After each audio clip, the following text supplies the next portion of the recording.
মোদিজি যখন এসে ভোট দেশ গড়ার কথা বলেছিলেন, মানুষ ভরসা করেছিলেন এবং এই মানুষরা আমাদেরকে ভোট দিয়েছিলেন। কিন্তু কিছু মানুষ হয়তো 1000-1200 টাকার মোহ থেকে হয়তো বেরোতে পারেনি। অনেকে বলছেন যে দাদা লক্ষ্মীর ভাণ্ডারের প্রভাব হয়তো ভোটে পড়েছে।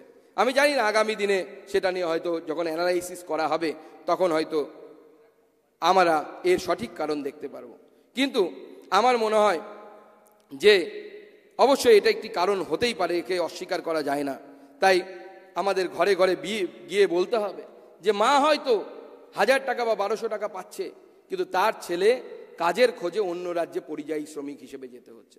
যে 1000 টাকা 1200 টাকা মায়ের পকেটে দেয়া হচ্ছে, মায়ের কাছে দেয়া হচ্ছে, মায়ের আঁচলে দেয়া হচ্ছে, সিএসসি বা WBSEDCL সেটা বিদ্যুৎ বিলের মাধ্যমে অন্যদিকে কেড়ে নিয়ে পকেট মারি করে চলে যাচ্ছে।